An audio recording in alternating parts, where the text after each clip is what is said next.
Welcome to Family Life with Mama Rita. It's another week and it's another day. My darling, when you wake up in the morning and you can talk, you can walk, you can lift up your hands, you can eat, you must always remember to say thank you to your Maker.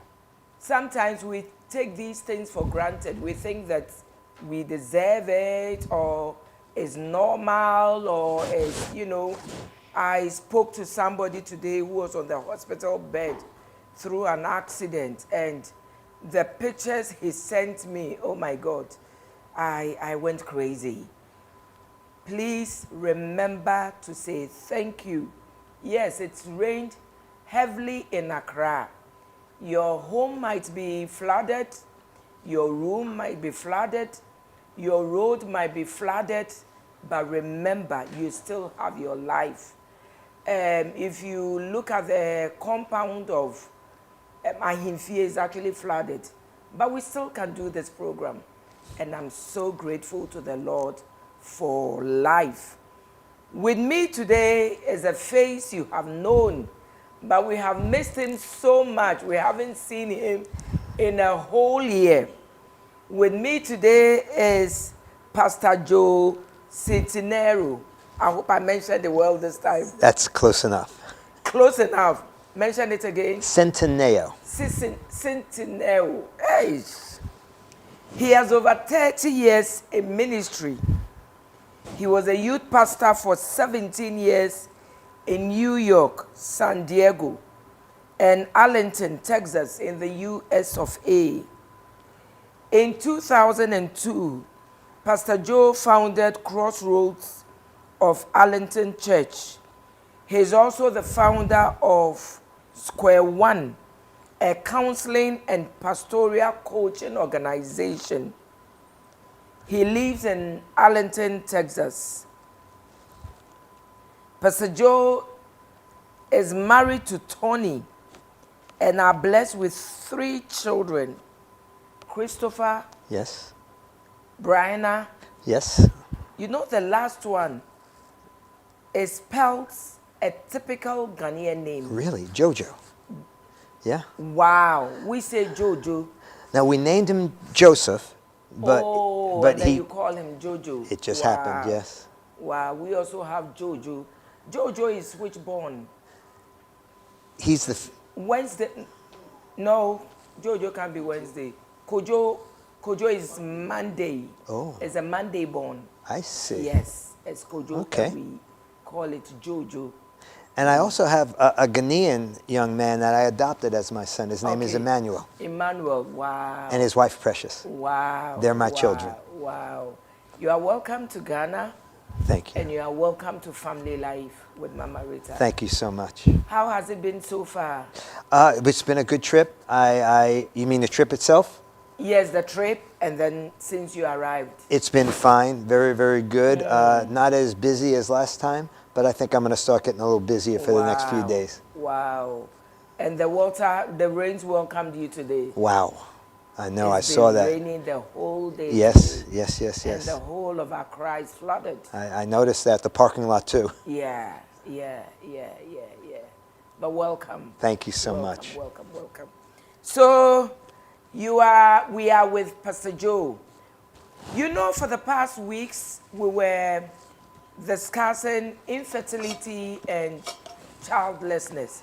We only had to break to do special birthday edition. Please, we are done with the birthday edition unless something crops up. We want to go back to our topic of infertility and childlessness. And one person who is a guru on this area is Pastor Joe. So we'll have a few discussions and then we will go back to our questions. Please let your questions flow. Any question you have about childlessness, about infertility, about not having children, whatever, please send the questions to us and Pastor Joe will help us answer the questions. Pastor Joe. Yes. Welcome again.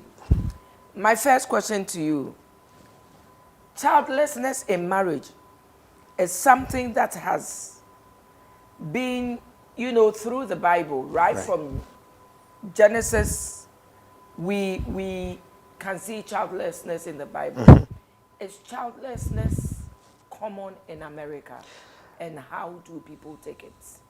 Well, it is, of course. And I think it's just one of those things that there are just times that a woman is not able to get to the place that she can conceive. Sometimes it's the man. We're not always sure. Now, we have a lot of technologies in America that allow us to discover what could be causing the problem. And sometimes there are things that can be done, but it is something that happens. And a lot of times is a heartache, especially for a woman. In this part of the world, marriage without children is very tough. I mean, extremely tough. Right after 3 months of marriage, Yeah. people are looking out.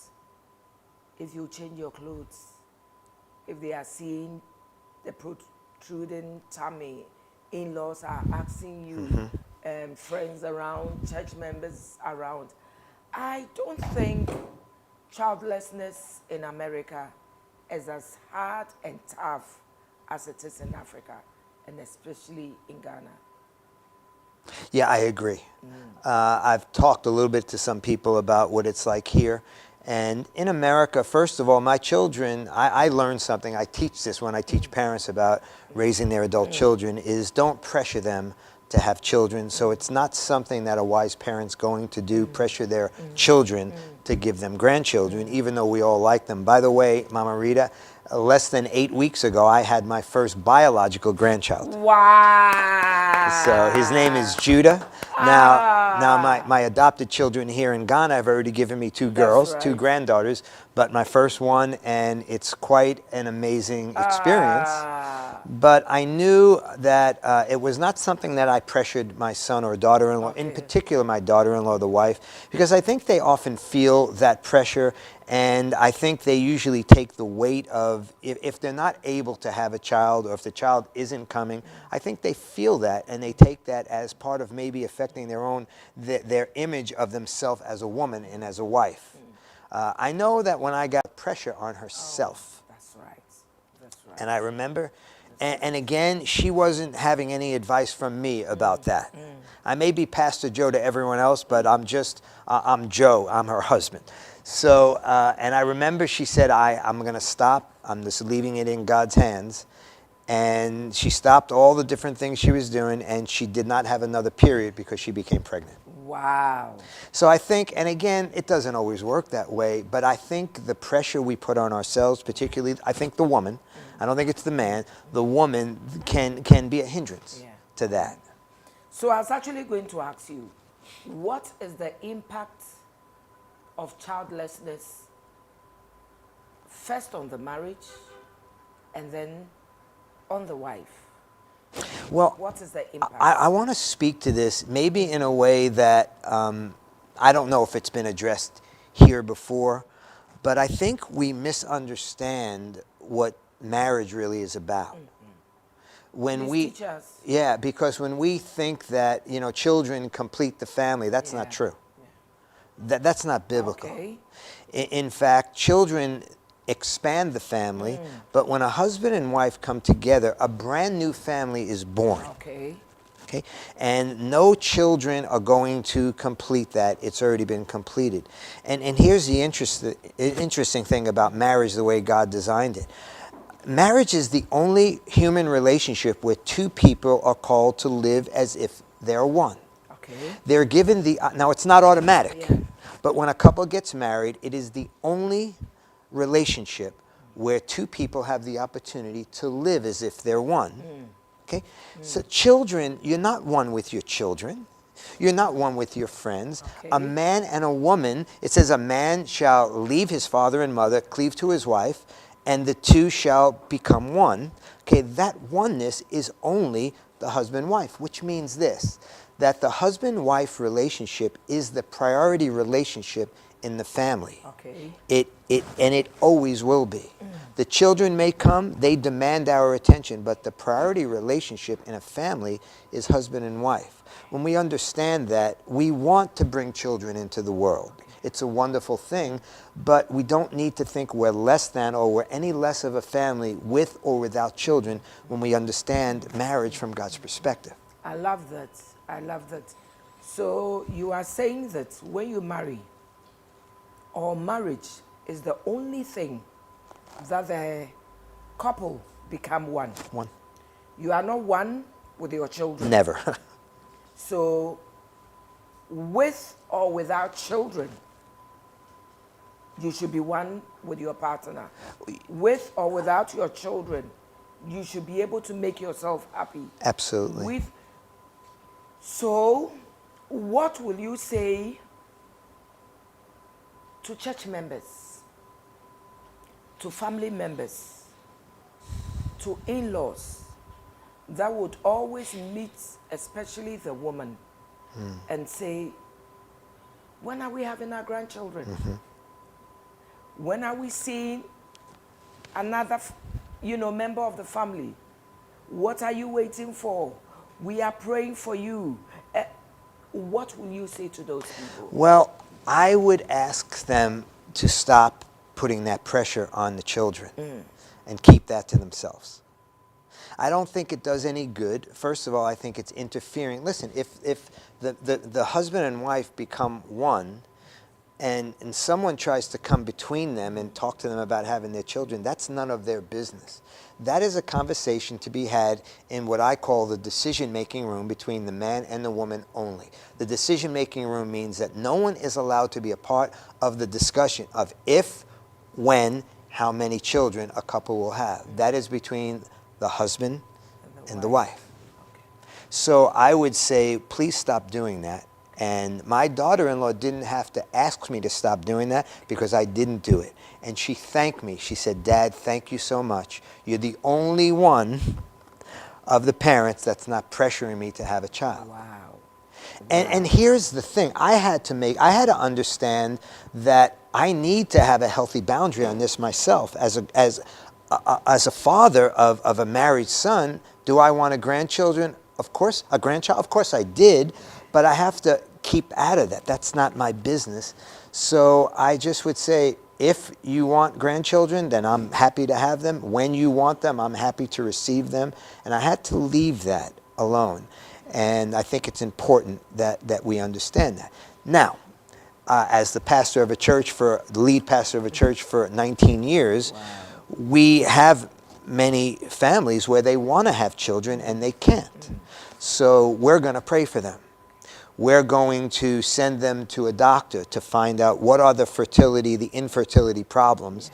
And actually, a good friend of mine had 2 in vitro babies, 2 precious girls that were born. It was the egg and the sperm from the man put together and then placed in the mom's uterus, and they had two girls, and these girls are precious. And it's amazing. So we want to do everything we can to help them, but it's very expensive.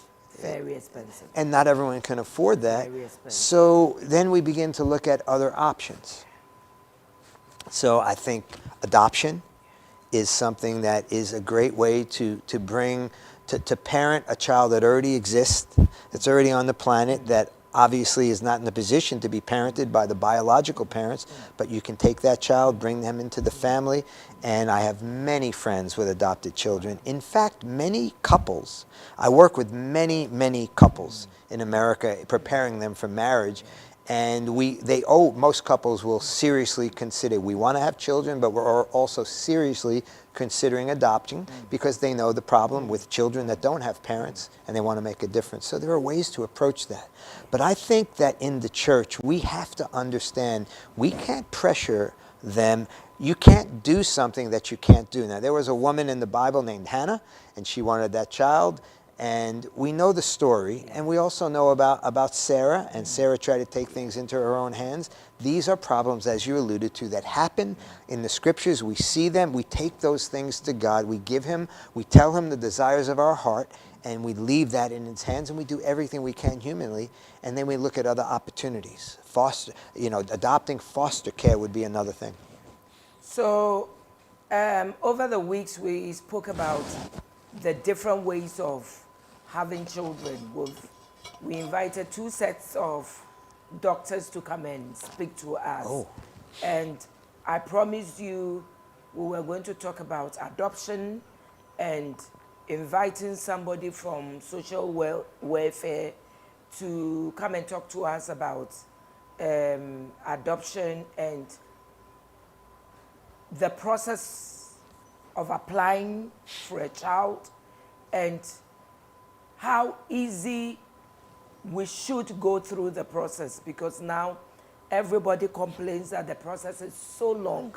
I don't know what happens in the other nations, but in Ghana it can be very, very frustrating. So we'll invite somebody from social welfare to come and talk to us about how to adopt a baby, and then how easy, because it's currently very, very difficult for us here in this country. And I think, Pastor Joseph, you hit it very well. So, what do you think couples without children or couples who are childless, how should they handle themselves? Like I said, it's not easy in this part of the world. What should they do? I'm not talking about the different, areas and forms of, having children, but what should they do to move on with their lives, to make themselves happy, to accept it? What should they do? Well, a couple of things that I think we need to be mindful of, okay? Though children add a lot to our lives, okay, they're born, they grow up, and they leave, okay? I like that. They Say leave. it again. They leave. No, start. They're born. They are born. They grow up. They grow up. And then they leave. And then they leave. Yes. Please. Yes. They are born, they grow up, and they leave. Yes. Please. They are born, they grow up, and they leave. Please remember this. If you forget about everything, they are born, they grow up, and they leave. Whether you like it or not, the children we have will leave us. The children we have will leave us. The children we are so much praying for will leave us. They will leave us, my darling. If you build your relationship or your whole life around your children, you'll be disappointed. And it doesn't too much happen in this part of the country. But in the Western world, after they've had the children grow up, the children are out of college, and they move out. A lot of couples separate. They divorce. Why? Because they didn't build their relationship together. They didn't build their friendship together. They were not one in the relationship. All they were looking for was the children being born, the children growing up, but they were never ever prepared for when the children leave them. We will talk about that one. So they are born, they grow up, and they leave us. Pastor Joe, please continue. Yeah, because in America, when they hit 16, wow, they get their driver's license. Yeah. And most people in America, the kids, when they hit 16, the parents get them a car because it makes life easier for the parent. And you realize very quickly they don't need you anymore. Wow. And they move on. So they're only ours for a time. And then we release them to the Lord. And they go on and they have their own families. And they get married. And I want to tell you, there's another thing about having children. It's a wonderful thing. I could never say it's not a wonderful thing. The scriptures tell us that. But our children don't always choose the things that we want them to choose. And our children have the ability to break the heart of a mother and father when they don't follow in the footsteps that we're raising them. We want them to follow the Lord, and oftentimes they don't. In fact, having a child makes us so vulnerable to their choices. I remember my first son. You know, I always just imagined I was a pastor, and then I got married, and then we had children. And I remember just assuming that my children, of course, would walk with the Lord. Why? They're my kids. How could they not?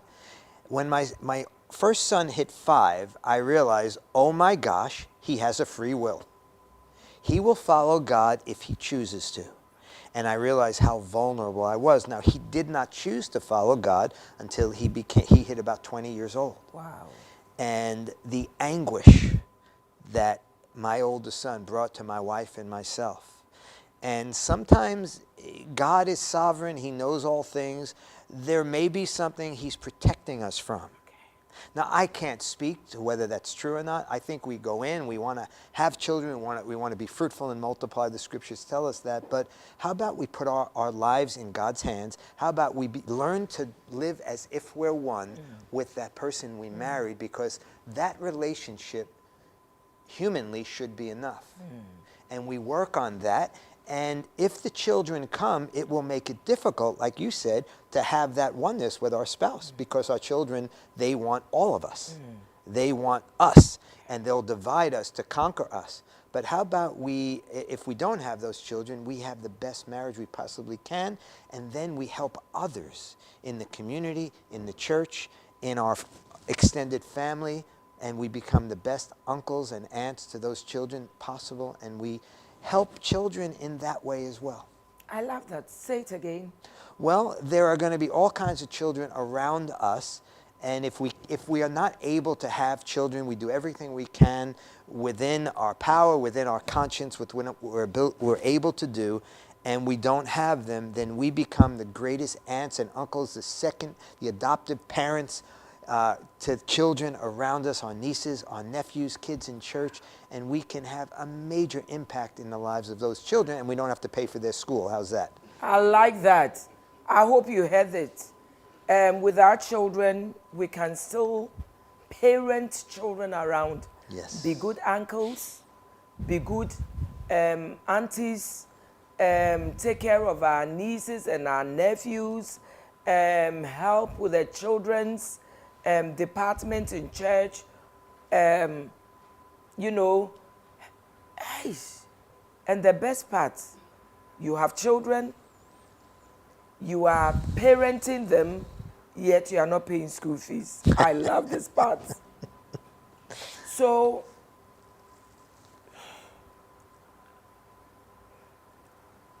I'm going to go back again. In this part of the world, couples deal with childlessness differently. In your experience as a pastor, how has people in America dealt with childlessness? Well, it's not a negative stigma on a person, on a couple to not have children. In fact, believe it or not, in America, to have many children is a negative stigma. When you start having more than 3 children in American life, people start to say, what's wrong with you? Population control, you know, that's too much, it's too many, and they make complaints about that. But we don't experience, if a couple chooses not to have children, they're not going to have any resistance, okay? So you want to chew the honey and spit out the wax. You want to take the good things. I think, Mama Rita, that the church has to lead the way in letting people know that they're not second-class citizens if they were not able to have children. Okay. We need to educate people to that, and we need to stop them from looking down on people. And when you realize when a couple's married 5 years, 8 years, 10 years, and they don't have children, you might want to let up a little bit and realize that they probably want the children more than you do. And you can pray for them, and you can encourage them and help them to know that there's nothing wrong with them. So How do you parent other people's children? Well, How do you parent them? well, I will tell you, I was a youth pastor for 17 years, and I parented thousands. Wow. I've always been a father to many, many, many, many young people. While I was fathering my own, I have a son, a daughter, and a son that I raised. But in the midst of that, being a youth pastor of a large youth group with hundreds and hundreds of students, there were always the students whose father, didn't stick around, and I was always able to be there and be a father-like figure.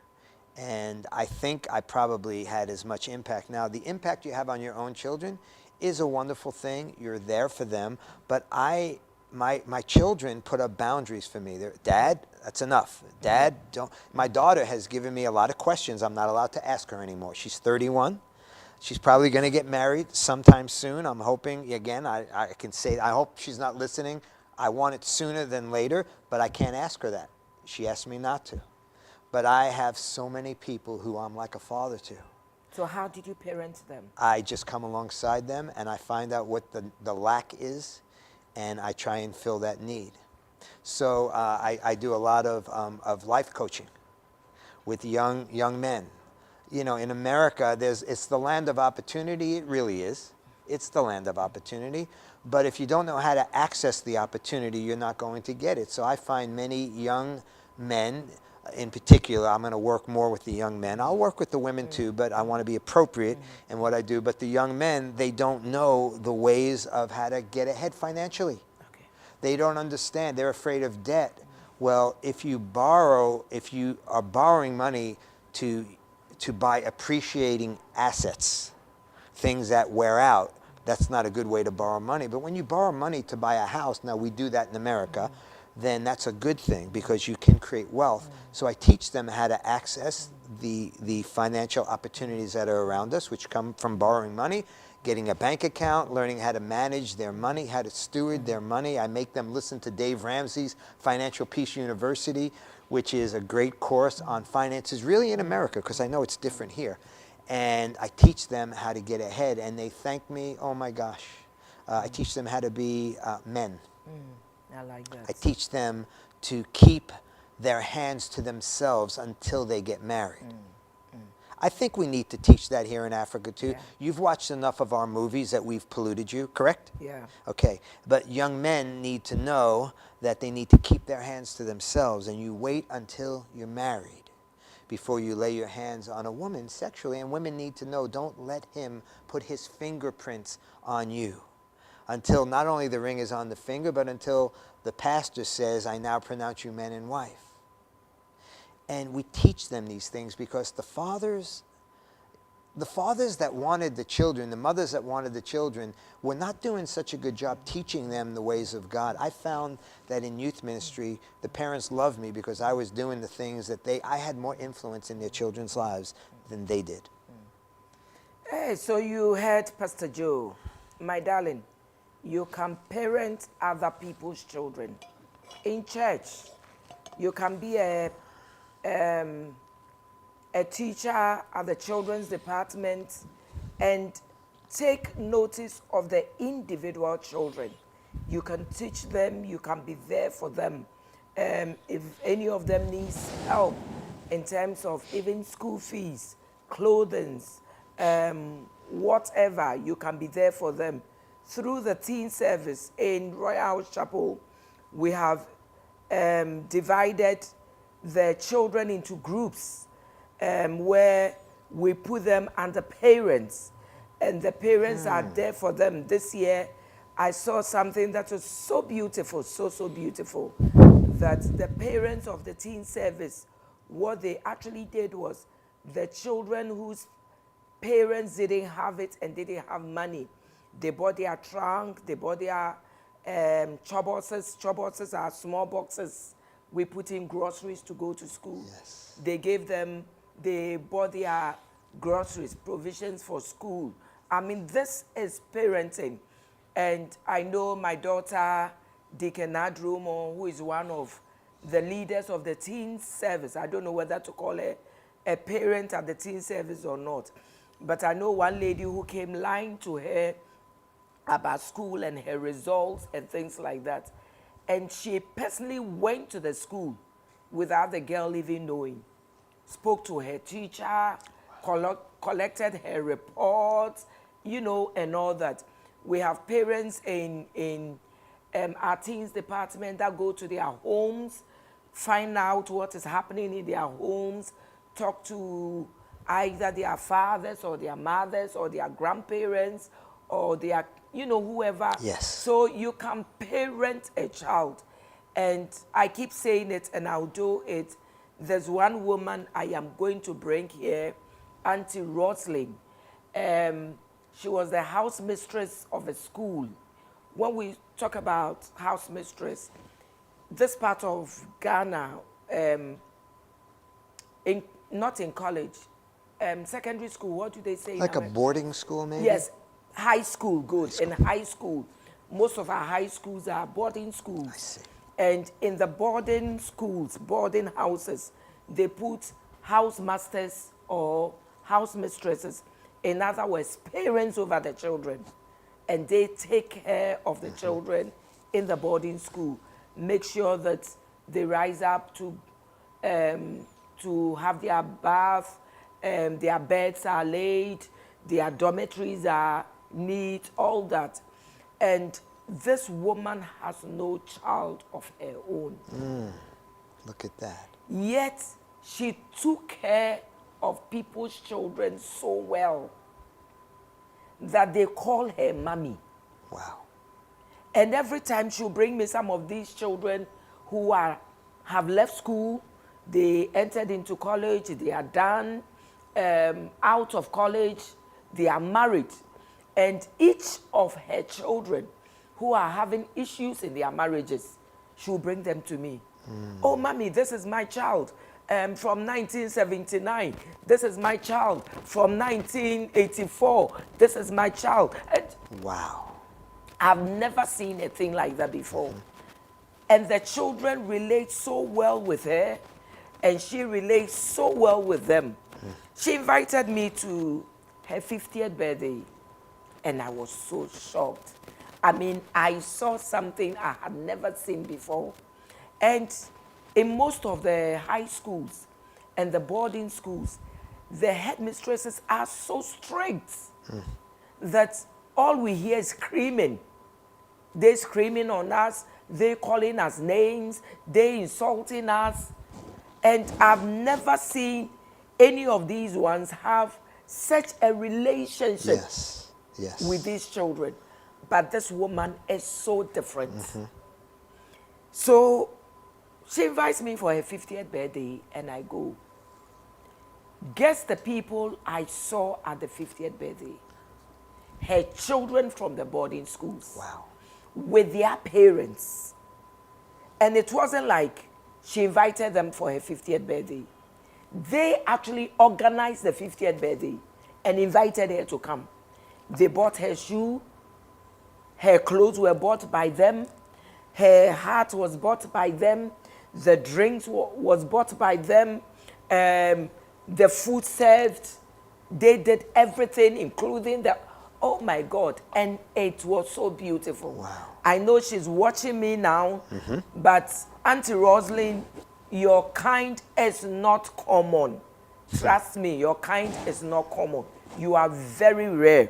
And I'm going to invite you, I have already told you, I'm going to invite you on this show to talk about how you did it, how you parented and mothered other people's children. You did it so well that sometimes you even did it better than their parents. And what actually also happened, in some of these boarding schools, the parents are actually not here. They are out of the country. I see. And they bring them to school here, and they hand them over to the house mistresses. And she related to them so well. Yeah. One of the mothers, I don't want to take, out of she coming here, but one of the mothers was giving a testimony about her, and the mother was crying how she was in America, and she didn't know how her daughter was going to fare in the boarding house. Yet this woman, this angel, Auntie Rosalind, handled her daughter so well, better Wow. than she did. It's amazing. And I think that I would want you to talk to such individuals, again, who do not have children, that they can make an impact Right. in the lives of these children. Yes. Like you are saying, you were a teens pastor for so long, a youth pastor for so long, and you fathered a lot of these boys. Right. I want you to talk to somebody who is listening to us again. Either a teacher who is a house mistress or a house master, a teacher somewhere, somebody who has people's children under her care or under his care, how they can parent these children so well and have a good relationship with them. Yeah, well, you know, I think the term is we use mentoring. Yes. And I think as a man, young boys, they can't be taught to be a man if there's no father in the house.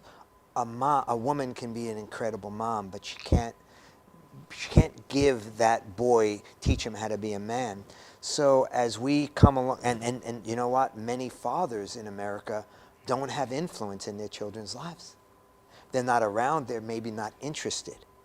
And you find those young men, and I think in a church context, and you have to be very careful because there are mentoring programs in America that attract the wrong kinds of men that want to do the mentoring.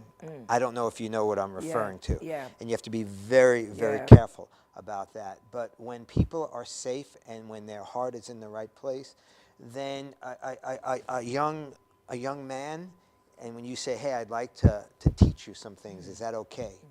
And they want to learn. Yeah.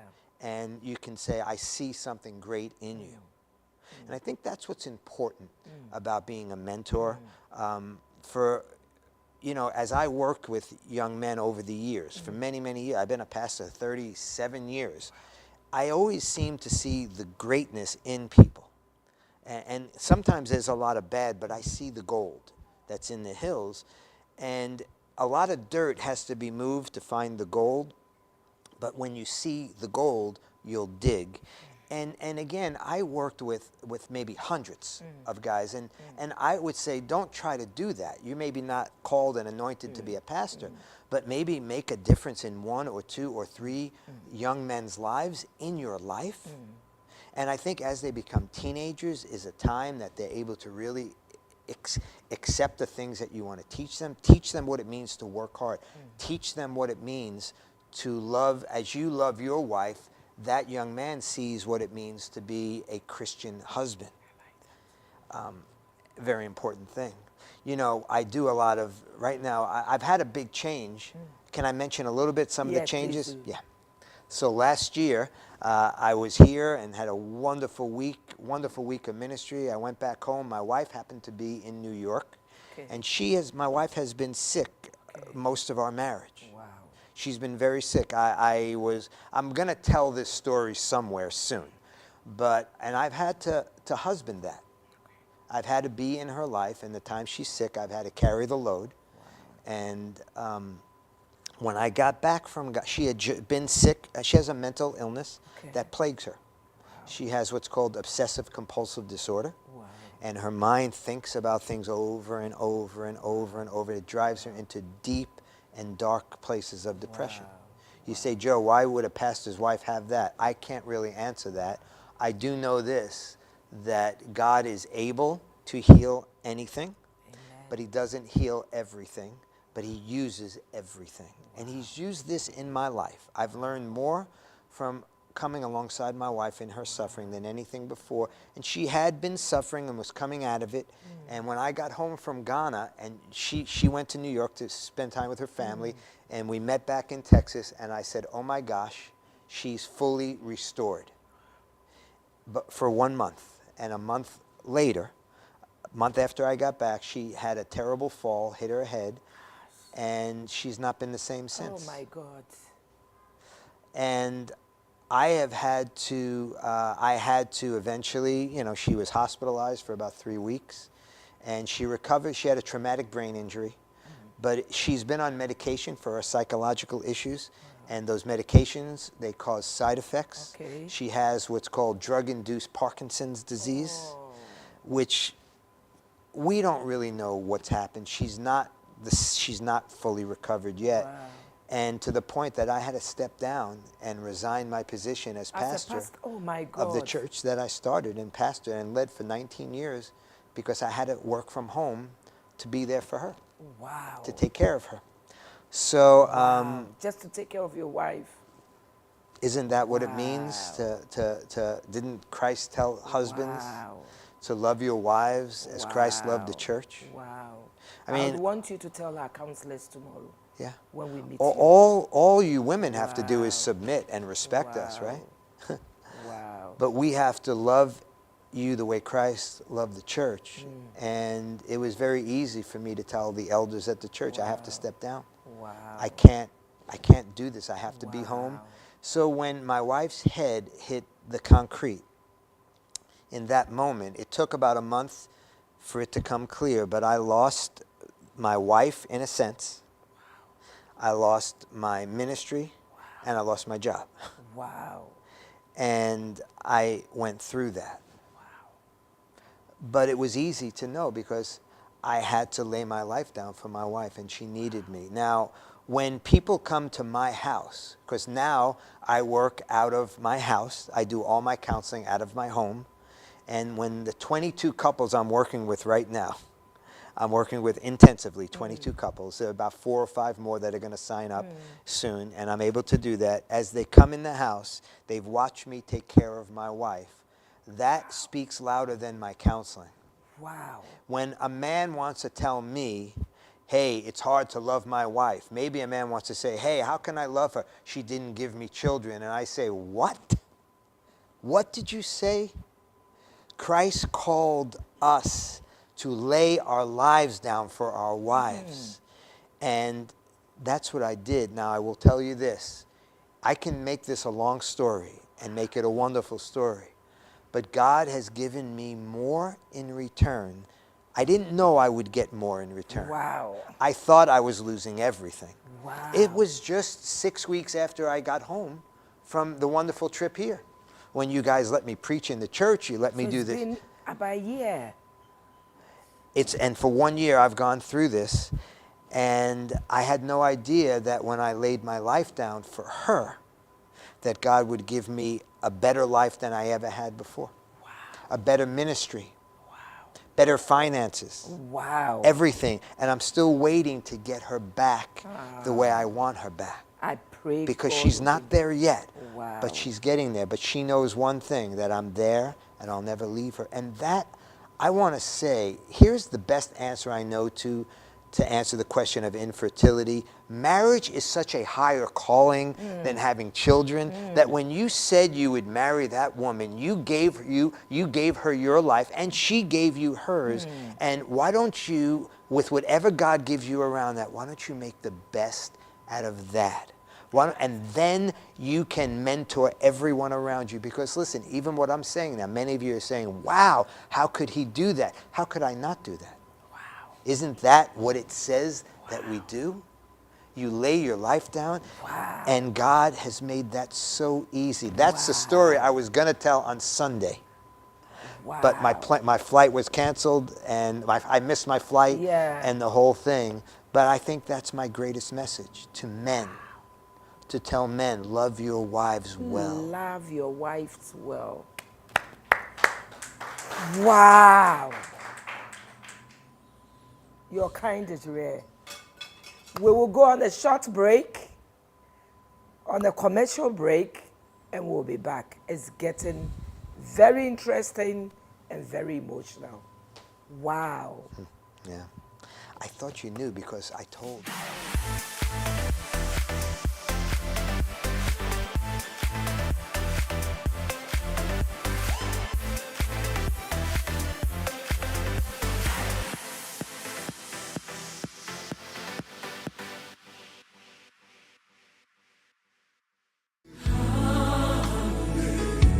In 1994, Mama Rita started the Royal Ladies Ministries with only 12 women in Accra, Ghana, growing it into a movement with thousands of members in several branches and affiliates all over the world. Yes, when the Lord changes your story, many shall call you blessed. Join the Royal Ladies International Conference 2022 on the theme, "And they shall call me blessed." Luke chapter 1 verse 48. Date 30th June to 3rd July 2022. Venue, the city of Shiloh. Speakers are Apostle General Sam Crunchy Ankara, Reverend Emmanuel T. Agomada, Reverend Mrs. Faith Ngwale, Reverend Mrs. Nandi Amano, and Reverend Mrs. Rita Crunchy Ankara. Side attractions include Daughters Arising and grand finale and Thanksgiving service of Mama Rita at 60 celebration. It is time for you to be called blessed. Don't be left out of this lifetime celebration.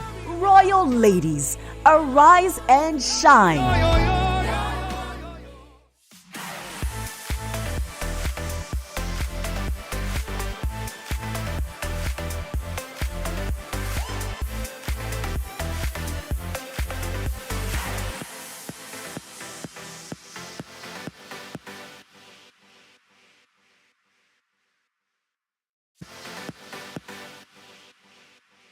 Welcome back to Family Life with Mama Rita. With me is Pastor Joe. Oh my God, his story is something else. We will go back to that story. But if you are just joining us, we are talking about infertility, singleness, how you and your wife can be one with or without children. We are talking about it. And from Auntie Rosalind Soa, the former house mistress of Infantsiman Girls. She said, "Yes, Mama Rita, I am really watching live from my school, Mando Senior High School, Mando Senior High Technical School." So now she's not the house mistress of Infantsiman Girls, but now the head mistress. So now from the house mistress, she's been promoted to a head mistress from Mando Senior High Technical School. And she says, "You look great and cute. God bless you, Mama. Love you." Auntie Rosalind, I love you more. And she's one person who never misses family life. Wednesday after Wednesday, she's on Family Life with us. Pastor Joe. Yeah. God bless you. Thank you. God bless you for what you are doing. God bless you for knowing that marriage is for better and for worse. Whether your wife is sick, whether she's having depression, whatever it is, she is your wife. So how are you coping with her now? Well, you know, let me say that when this all happened, it was a shock to me. And for about 6.5 weeks, I didn't know what to do. Wow. I was in a frenzy of fear and anxiety. I just didn't know what to do. I was afraid that she would never recover. I didn't know what I would do for my ministry. I didn't know what I'd do for a living. I just didn't know, and I was gripped by fear. And my son called me, and he said, "Dad," I was at a time, I was thinking about leaving the church that I was at, stepping down to do other things. I wanted to move more into the coaching and the counseling. But he had mentioned something to me. He said, "Dad, I think you have some people that you're angry at." And people from the church. Okay. And I said, "Who?" And he gave me 4 names. Wow. So this is in 6.5 weeks after my wife's injury. She's in and out of the hospital, trying to figure out what to do. And he said, I think you have these 4. And I said, "I don't really think so, but I'll pray about it tonight."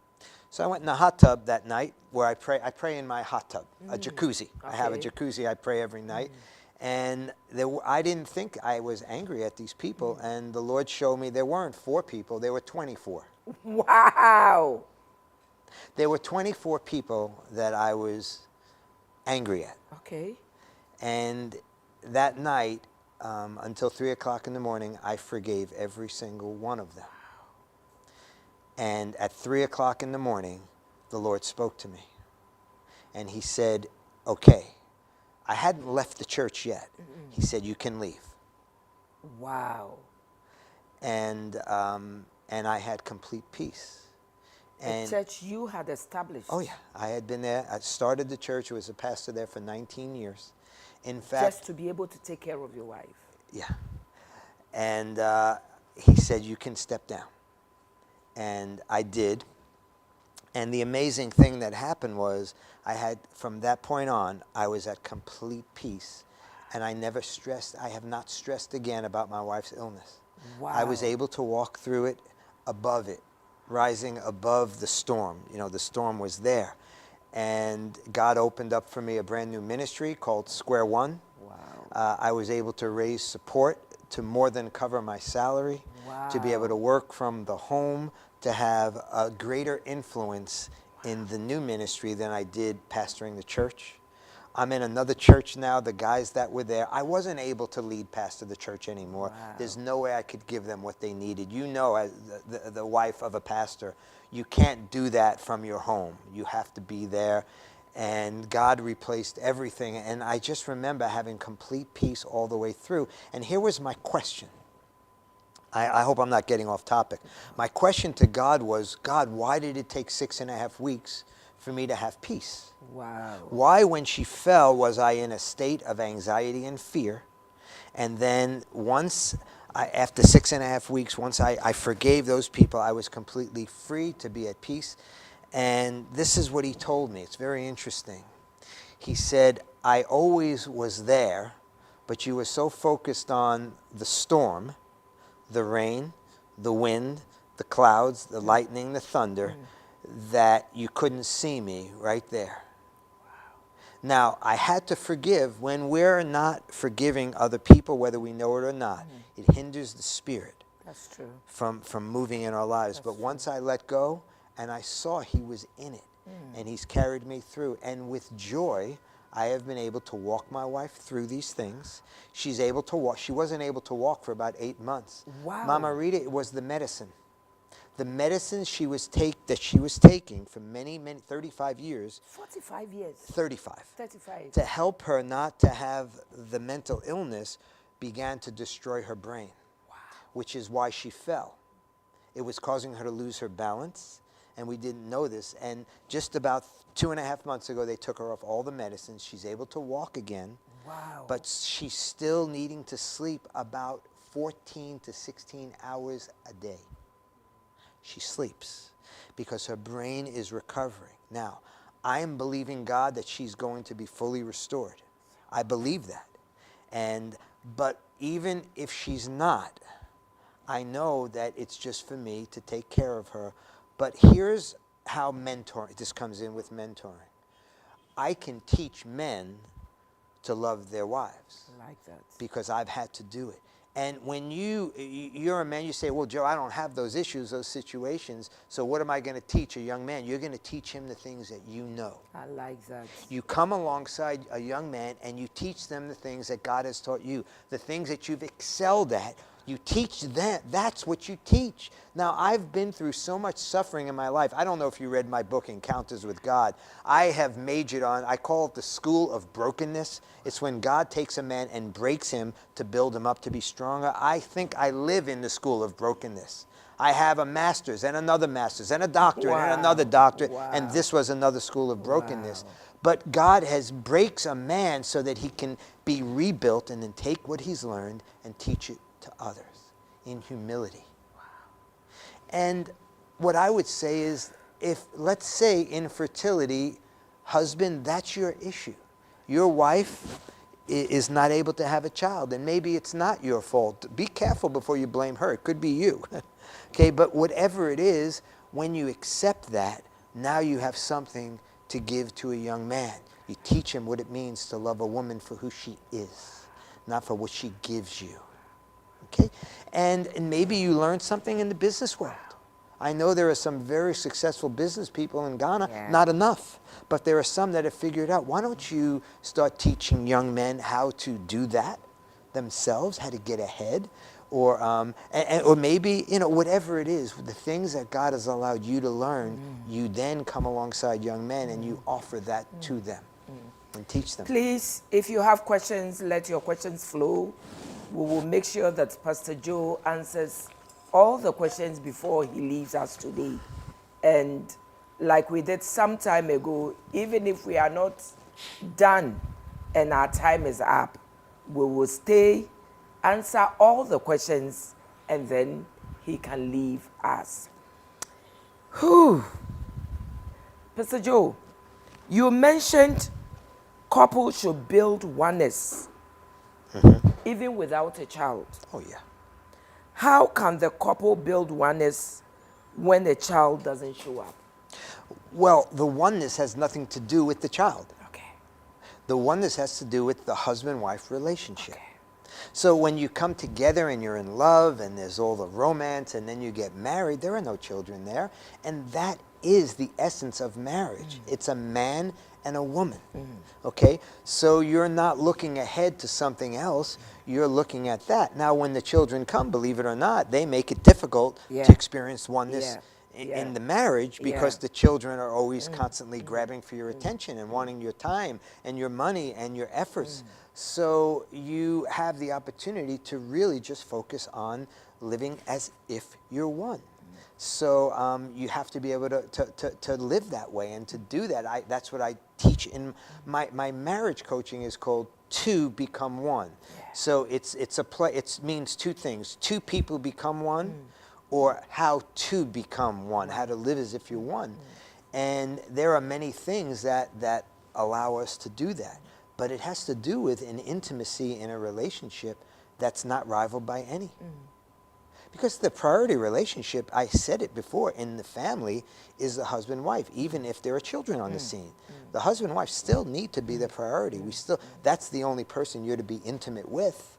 And intimacy is not just physical, it's not just sexual. It's in so many other things, so other areas.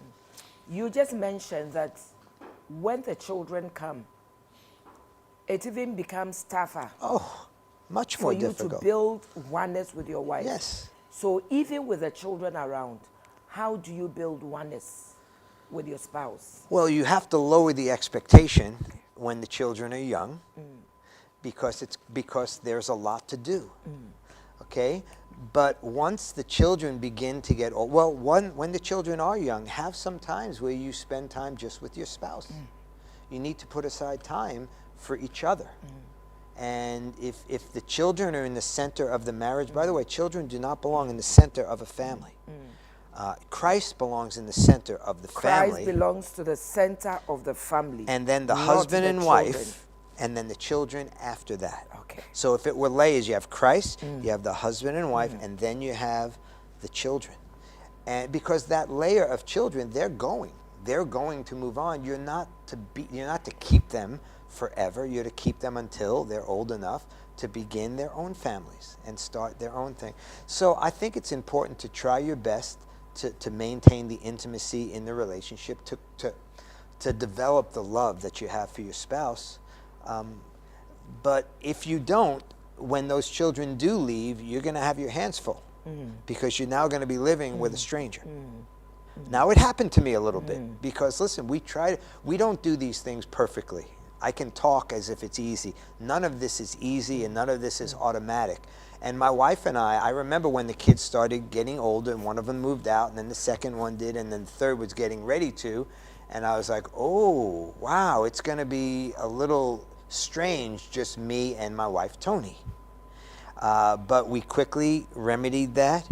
And to be honest, I love the empty nest. Oh, I love it. Because it's so much easier, just the two of us. Wow. Yeah. Before we continue, let me read a few messages. This is from Dr. Nas. She says, Mama Rita, you have no idea the healing and the deliverance emanating from the studio to many homes across the continents. You and Pastor Joe are just great and amazing counselors. Family and friends shy away from such sensitive and emotional topics you are handling tonight. I wish you abundance of God's wisdom and power in every sphere of your life. Generations shall indeed call you blessed. So, Pastor Joe, you have no idea what you are doing. You are healing homes. Now, let me ask you this question before we go back to infertility and singleness. You've been married for how long? 37 years. 37 years. I think.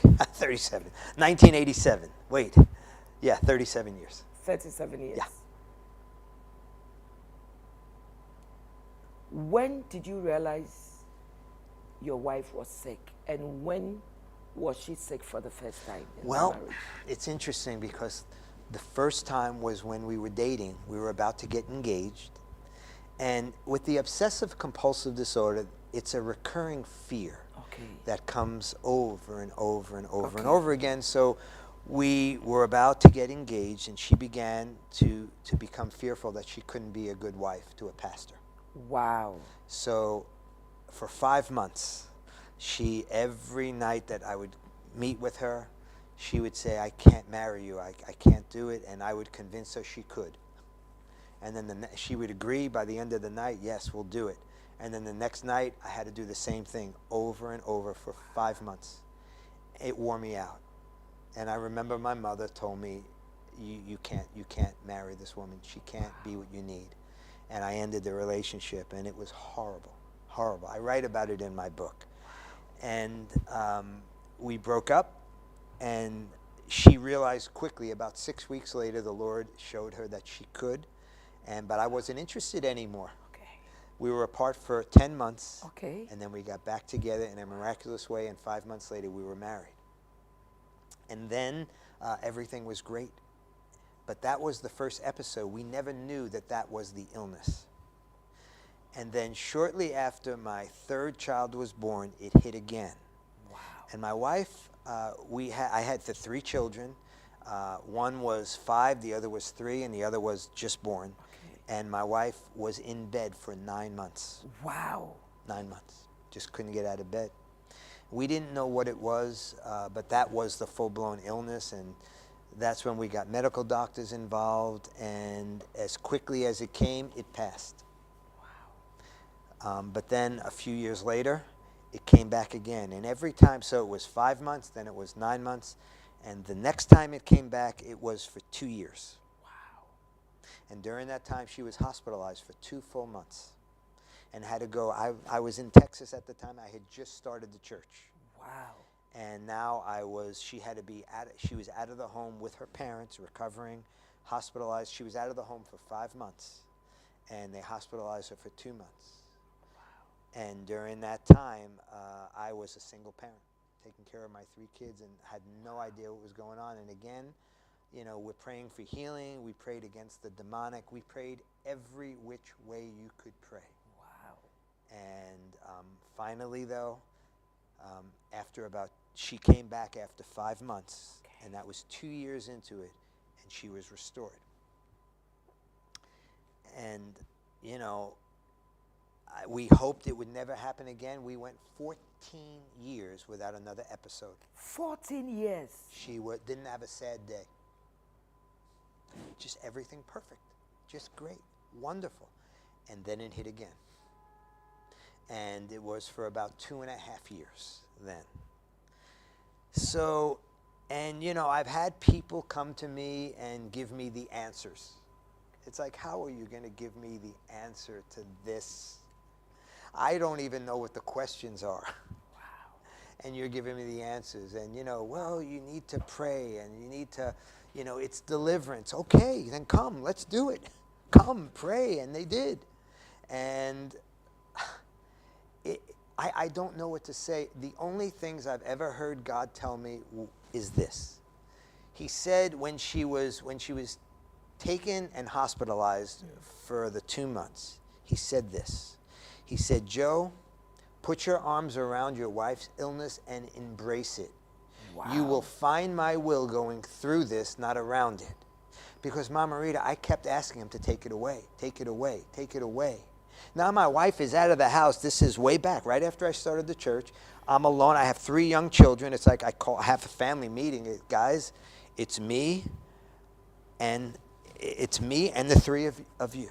And I assign responsibilities to who's going to make lunch, take care of the house, who's going to help clean, and all this thing. And, you know, where's Mommy? Mommy's in the hospital, and I'm hoping she's going to come back. I didn't know. And I remember it was a night that I just was praying, and I was losing it. Wow. And I said, God, what do I do? And he spoke to me, and he said, stop asking me to take this away. Wow. And he said, put your arms around this. And the charismatic person, I'm a charismatic now, has a difficult time when God doesn't heal. But I don't know what to say. I wanted God to heal. I vote for healing. But he said, put your arms around this, embrace her illness. You're going to find my will going through this, not around this. And that meant that I was going to walk through this. And I think that me walking through this has helped more people than would have been helped if God took it away. Wow. The problem is that my wife is Job in this story. That's so true. I'm teaching on Job on my so true. I have a sermon that I release every week. It's on my webpage. Wow. And it's called Square One, the #1 coaching.net. Okay. And I'm teaching on Job. And as I've been reading Job, I didn't preach for almost a year after this recent injury. But I was reading Job for 1 year. And all along, I'm like, God, I'm suffering. I'm Job. God, I'm the one suffering. I can't wait to preach it. And finally got everything together. It wouldn't be preaching at a church because I don't pastor a church. But I still pastor people. And I still have sermons to preach. And I still have a message to shout out to the world. And I'm doing it now on my webpage. I'll have more people watching me not leading a church than I did when I was leading one. And as I began the first 2 sermons in Job in my mind, I am Job. I'm the one suffering. I can tell everyone about my suffering. And then before I preached the 3rd sermon, the Lord spoke to me. You know, I built a prayer tower on my property. I have so much to tell you about the things that God did for me to prepare me to minister in my new place, my home. I have a prayer tower that I built. Wow. It's a place, it's the Holy of Holies of my property. And it's a place that anyone can go anytime, but you only go 1 person at a time, and no cell phones allowed. There's a place for your cell phone outside. Only God is spoken to from this tower. Wow. Okay? And in that tower, before I preached my 3rd sermon from Job, here's what the Lord said. He said, Joe, I sound like a charismatic because the Lord's been speaking to me my whole life. Okay? I just don't have the gift of tongues. And I would like someone to help me to have that gift, but he hasn't given it to me just yet. I've had healings happen and prophetic words, and my ministry is mostly prophetic.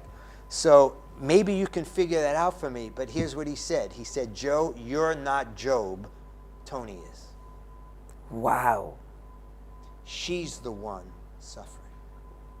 And by the way, Job had no idea why he was suffering, and neither did his friends. They had all the answers in the world, right? And all Job was to do, he never found out what was going on that allowed him to suffer the way he did, have his family and his possessions taken, and then his own physical health.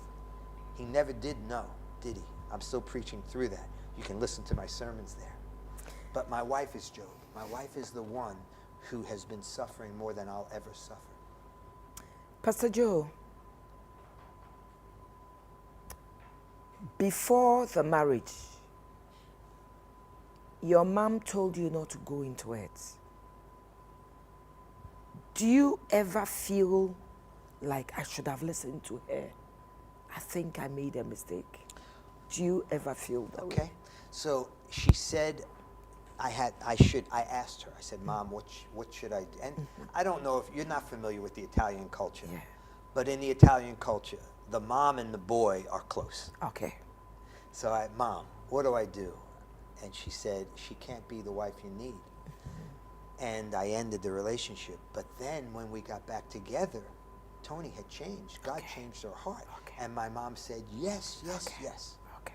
Now, in the times that my wife has suffered, there are times that my wife has asked me, did you make a mistake?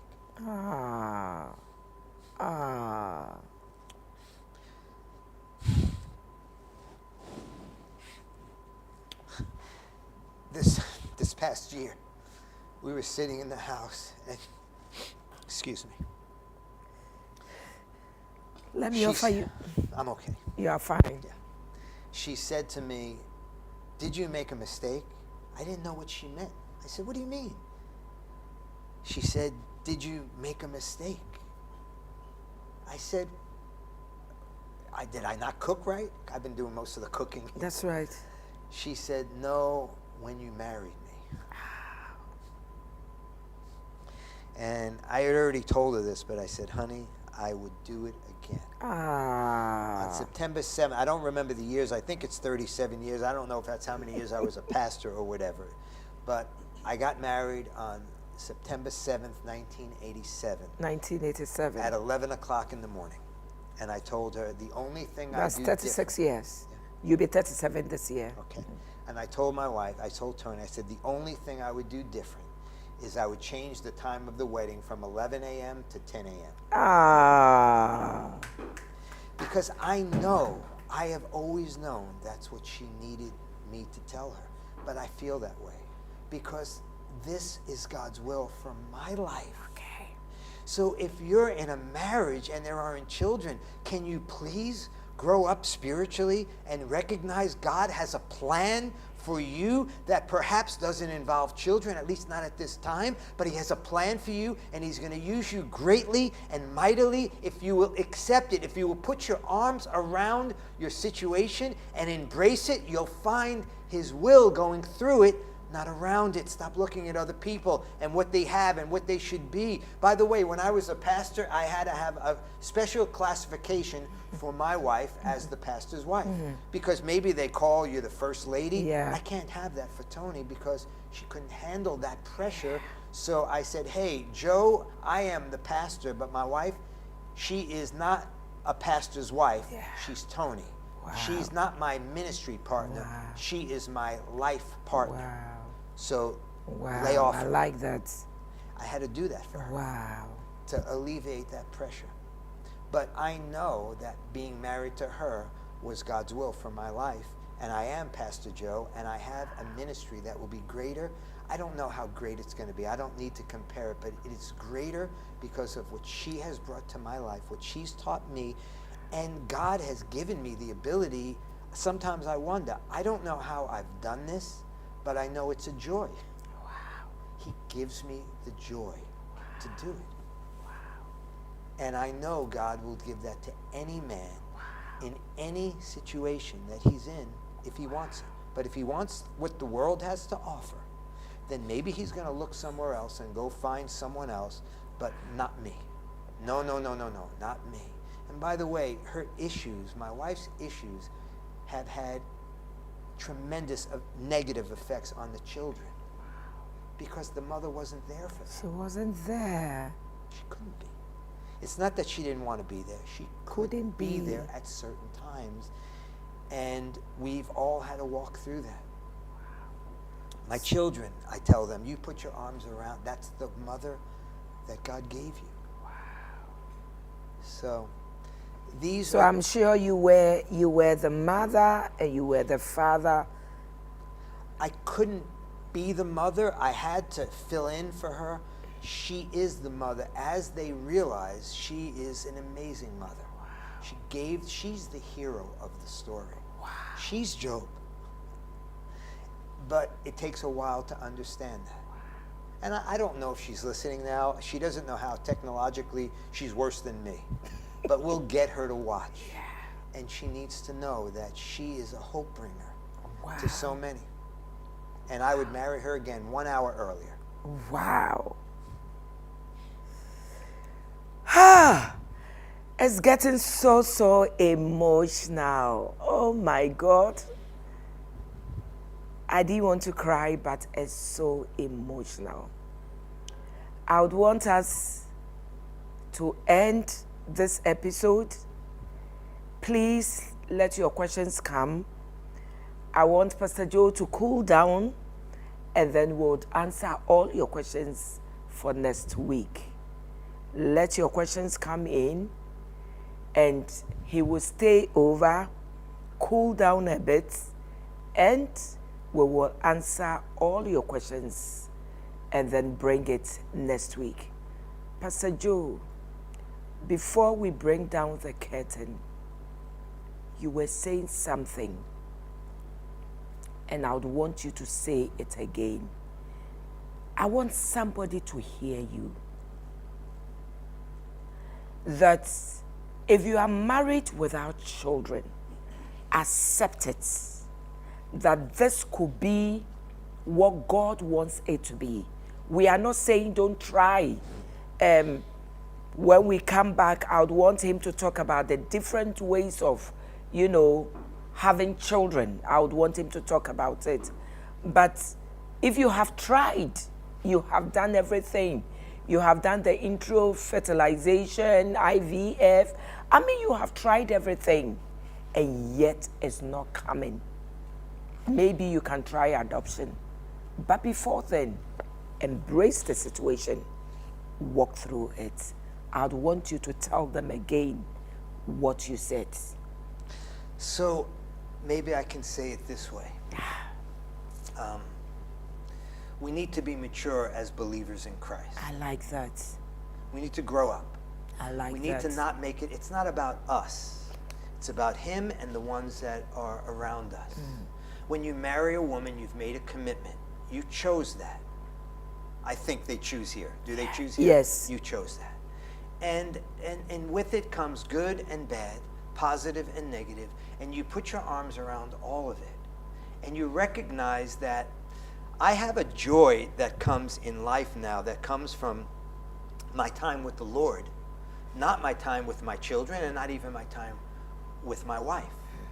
I have those things. My wife and I have wonderful times together. We watch baseball together. We watch hockey together at TV. We love to do that things. We watch TV shows, Law and Order together. We spend much time together. My greatest moments in life are not with people, it's with him. And when we do what he calls us to do, then he will give us a joy and a peace that can never be described. You could never have it any other way anyway. And I would say this, in my situation and in my marriage, God has given me more than I deserve. He's given me himself. And I think, here's what I hear him say to me often. Joe, I'm proud of you. You're taking care of my daughter. Wow. And I'm proud of you. And I will tell you this, I would rather hear that than have 100 children that love me and call me blessed or do whatever they do. I would rather hear from my Heavenly Father that he's proud of me because I'm taking care of his daughter. By the way, when we marry his daughters, he's our father, but he then becomes our father-in-law. I love that. And God expects that we take care of his daughters. I don't think that he says to my wife that she married his son. I think he says that to us as men. When we marry his daughter, he is our father, but also our father-in-law. Wow. And all I want to know is that I have taken care of my wife well. Is it always easy? No. But usually it is, because when we delight ourselves in the Lord, he gives us the desires of our hearts. He makes me want to love her and to take care of her. So it's easy. He'll do that for you if you delight yourself in the Lord. He'll give you the desire of his heart, of your heart, and that desire, I know, is going to be to take care of that woman that he gave you as your bride. Wow. Before we close, from Reverend Mercy Opariado, Milton Keynes, UK. She says, powerful session. Ma, you have a gift of fishing out people who have a story to be a blessing to God's people. May your own story have a greater impact on your generation and beyond. Well done. Thank you, Mama Mercy. I am grateful. And Pastor Joe will pray for anybody who is married and going through his kind of problem or any kind of problem, infertility, childlessness, whatever it is, that we will learn to embrace the situation, and out of embracing the situation, God will give us a story and make all things beautiful in our lives. Pastor Joe, please pray for those who are listening and watching us. Lord, you have heard the things that have been said. You've taught these lessons to me, Lord, in the course of life. And I think that we have communicated, Mama Rita, so beautifully communicating, and myself just sharing from my heart. And the hearers have heard these things. So now, Lord, our prayer is simple. Lord, would you bring them to a place, each person, the men, the women. There are some women that are in situations, they're suffering with their husbands. There are some men suffering alongside their wives. Would you bring us to a place that we understand the beauty, the covenant of marriage and all that it means? Would you help us to call something beautiful, to call something valuable, something that you call beautiful and valuable? Lord, you said that we have the opportunity to experience oneness in this life, on this earth, within the covenant of marriage. And I pray that we would pursue that. And as we do that, and as we pursue it well, Father, Son, Holy Spirit, would you give us the peace and the joy that surpasses all understanding? Amen. So that we get even more than the intimacy and oneness in marriage, but we are one with you. In Jesus' name I pray that that would be the experience for each and every one of us. And Lord, would you help me to continue to walk this road? In Jesus' name, amen.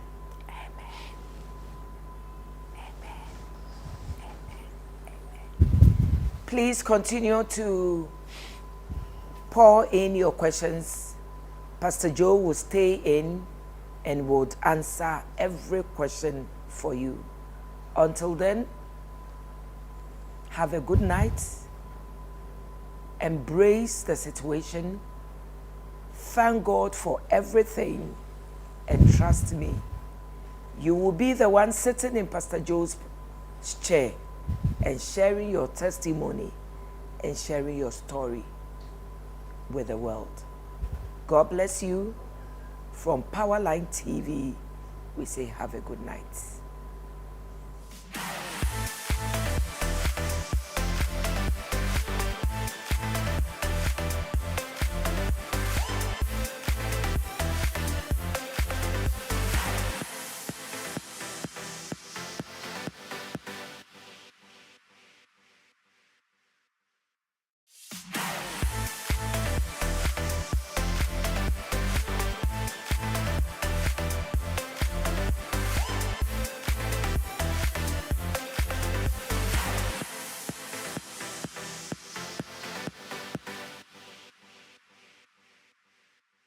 My name is Pastor Emmanuel Agomeda from Grace to Grace Center in Maryland, USA.